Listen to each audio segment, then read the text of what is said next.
que é sadismo? O sadismo é um componente psíquico normal do desenvolvimento humano, variando entre as pessoas em intensidade e consciência. Segundo Freud, ele surge para direcionar a pulsão de morte para o exterior, evitando a autodestruição. Contudo, a consciência moral pode voltar essa carga sádica contra nós mesmos através da culpa e da autocrítica. A sublimação do impulso sádico é o único mecanismo de defesa maduro e bem-sucedido que nós temos. Em vez de reprimir a energia, o que geraria adoecimento mental, o ego canaliza essa mesma força para objetos socialmente valorizados e produtivos, como, por exemplo, transforma o impulso na realização de algum projeto, num treino esportivo, na investigação de um cientista ou na criação de obras de arte e literatura. O impulso de dominar e controlar faz parte da condição humana, e a diferença entre as pessoas está na maturidade psíquica para canalizar ou sublimar essa força de forma saudável na sociedade. Sabemos que a pulsão de morte expressa no comportamento sádico do branco europeu imperou no Brasil colonial.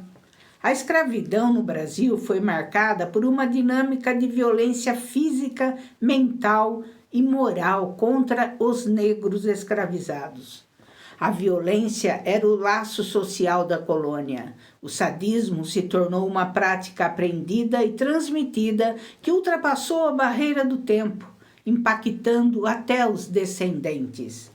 As esposas e os filhos dos senhores, que eram criados assistindo a esses atos, integravam a crueldade como traço de identidade e de pertencimento à classe dominante. A sociedade colonial no Brasil era rígida, moralista e cristã. Para ela, o corpo negro funcionava como a tela de projeção da sua violência. Os senhores brancos europeus e seus familiares atribuíam aos negros e negras seus desejos, impulsos e agressividades que não aceitavam em si mesmos, ou seja, projetava no outro tudo o que considerava pecaminoso, seus impulsos sexuais e sua selvageria. Na psicanálise, isso se chama identificação projetiva ou projeção sádica. O colonizador projeta no escravizado seus próprios impulsos e desejos reprimidos, como a vitalidade, a força, a sexualidade, para em seguida tentar destruir ou subjugar essa vitalidade. Dessa forma, ao castigar e dominar o outro, o colonizador exercia o sadismo como uma tentativa ilusória de reafirmar a sua pretensa superioridade e controlar aquilo que temia e desejava.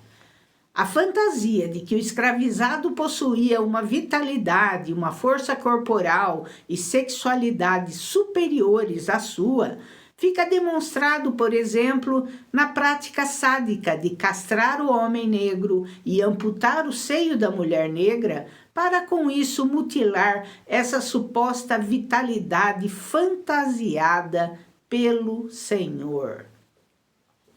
O estupro por parte de senhores, feitores e filhos de fazendeiros era uma prática cotidiana, tolerada pela estrutura jurídica da época. Nos surtos de sadismos e ciúmes, muitas vezes feitos ou ordenados pelas próprias sinhás contra escravizadas domésticas, eram usadas lâminas ou ferros quentes para cortar ou desfigurar os seios.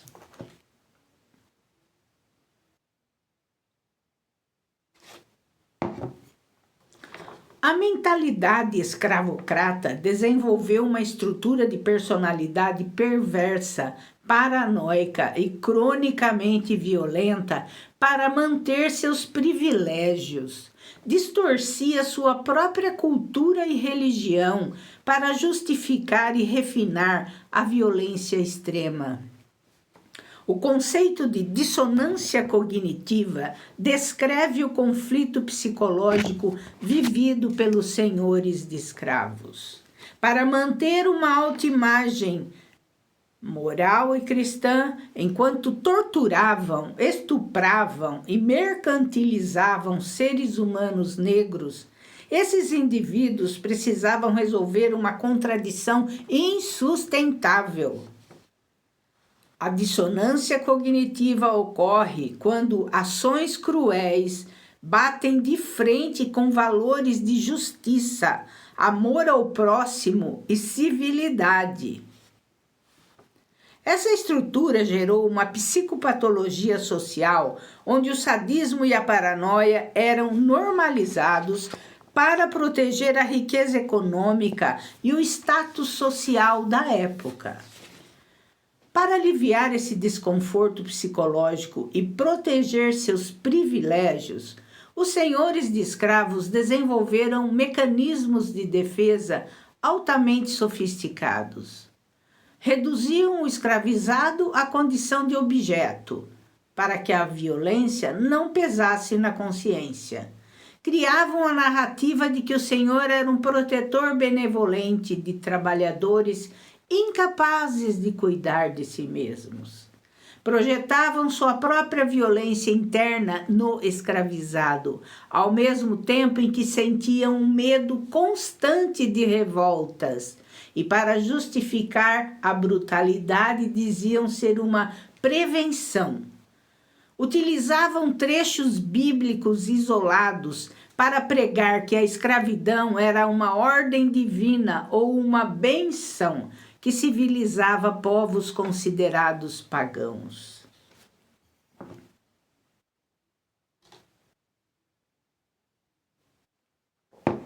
Os termos de orações católicas de 9 dias, a novena, ou 13 dias, a trezena, eram usados para nomear uma rotina diária de violência planejada para matar.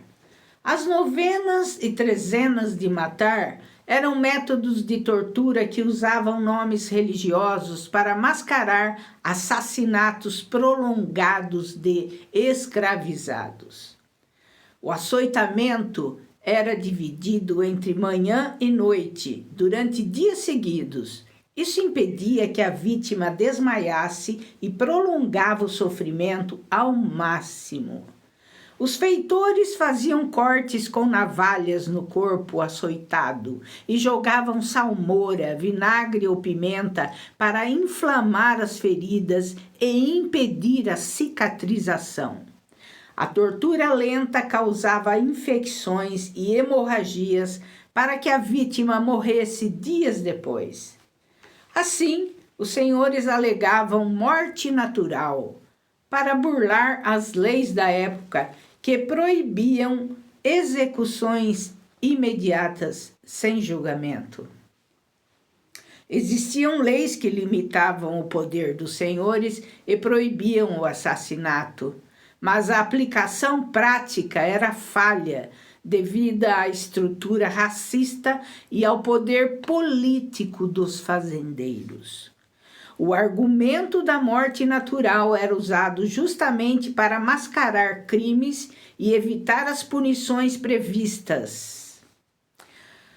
As pesquisas do historiador Vitor Pereira dos Santos, em seu artigo chamado Técnicas de Tortura, Punições e Castigos de Escravos no Brasil Escravista, escrito em 2013, esse trabalho, aponta que a violência no Brasil colonial e imperial não era apenas corretiva, mas carregada de sadismo.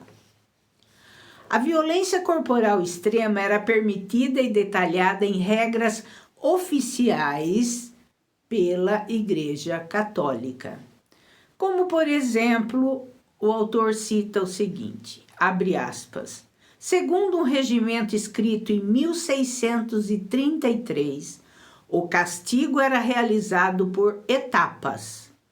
Depois de bem açoitado, o senhor mandará picar o escravo com navalha ou faca que corte bem e dar-lhe com sal, sumo de limão e urina, e o meterá alguns dias na corrente.